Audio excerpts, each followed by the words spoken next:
చెరువు గట్ట అని ఉంటది నల్గొండలో. మనకి ఛాయ సోమేశ్వర ఆలయం అనేది చాలా ఫేమస్. శివలింగం వెనక షాడో పడుతుంది పిల్లర్ది అని చెప్తుంటారు. ఆ టెంపుల్ వెళ్ళక ముందు ఇది ఒక 7 కిలోమీటర్స్ ముందే వస్తుంది చెరువు గట్ట.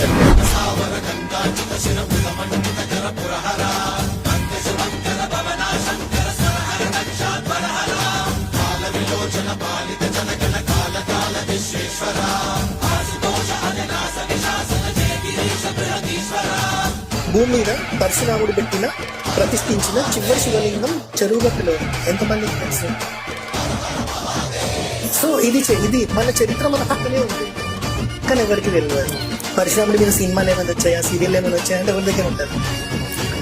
అసలు పరశురాముడు విష్ణుమూర్తి అవతారం ఎందుకు కూడా ఎవరికి తెలియదు. 2.5 గంటలు ప్రవచనం ఉంటాయి, ఎంతమంది వింటారు? ఎవరు వినరు. ఇంకోటి చాలా మందికి తెలియదు ఏంటి అంటే అంట, రేణుకా ఎల్లమ్మ పరశురాముల తల్లి అని ఎవరికి చెప్తారు.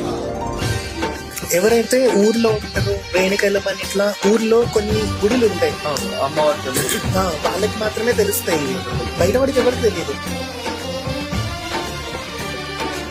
కష్టం రాకుండా ఎవడు ఉండడు.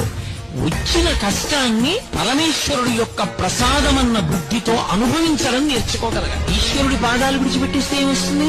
ఈశ్వర ఎప్పుడో తప్పు చేశాను, మీరు కష్టం ఇచ్చారు, కానీ ఓర్చుకోలేను తండ్రి, ఇప్పుడు బుద్ధి వచ్చింది, ఇంత కష్టపెట్టకండి అంటే నమ శివాభ్యాం అశుభాపహాభ్యాం, అంత కష్టపెట్టలేరా, తక్కువ కష్టంతో తీసేస్తాను ఈ పాపం అని పావు కరవవలసిన వాణ్ణి చీమ చేత కరిపించి తీసేస్తాడే.